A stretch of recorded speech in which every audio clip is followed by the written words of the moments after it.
Hey folks, MarineMax, Sailandski, Austin, Texas, 183 North location. Today we're going to talk real quickly about the 2020 Harris line, in particular the Solstice. The Solstice has been redone. It's a great, new, fresh, updated version. What they've done is got very nice feeling, soft, new colors in their vinyl. This boat's still as nice as it always was. And you'll notice also that they start off with a lot more cup holders. This is something that the Solstice was needing.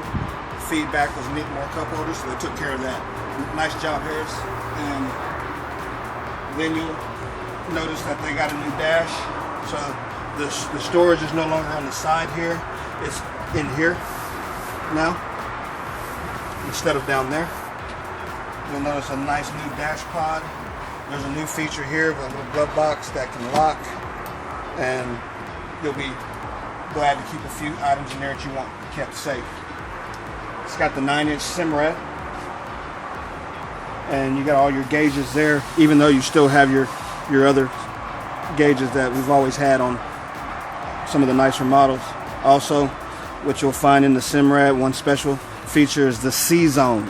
You got C-Zone, and it's got some preset lighting options. So day cruising, night cruising, dock party, anchor party. So you'll get a chance to see some of those features on board this particular package if you end up with it. The other thing is it's got JL audio. You got a lot of nice speakers on the boat. You can see some of the lighting that comes with it. You can change the colors. That's great. The other thing you'll notice is that now you got wireless charging for your cell phones. Great feature. You got DTS. Nice captain's chair.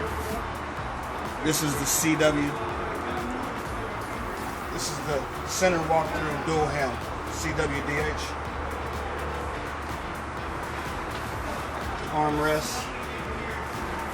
You got your armrest. Few new cuts on the seats this year, if you'll notice. It's a little different. Seating package is really full, really comfortable. The foam and the foam is underneath the vinyl is very dense, strong. More cup holders, as you'll see. I think there's 21 or 22 cup holders on board the Solstice now, so that's a big change from the past. You got double Bimini tops. And back here on the CWDH, instead of the gate fencing coming all the way around and wrapping here, now you see it's wrapped in vinyl. You got speakers on the outsides. This is where you'll plug in for your onboard battery charger. Also, you have a JL stereo transom remote. If you'll notice, you got a lot of deck space here, more than the Solstice had in the past, a little bit more, but also a little bit different shape. So it's really stout and really nice. The other thing you've got to look at is one of the new Mercury 4-stroke 225 horsepower engines, which have a lot of torque and are very quiet. You won't even hear them running. So this is just a broad overview, or actually a brief overview on the new model Solstice Harris 230. Come check it out. Real nice boat. Thanks for joining us today. If you have any questions about this boat or any other models, please call me or our other staff members, or come see us at our locations, Austin, Lakeway, San Antonio. We'll see you on the water.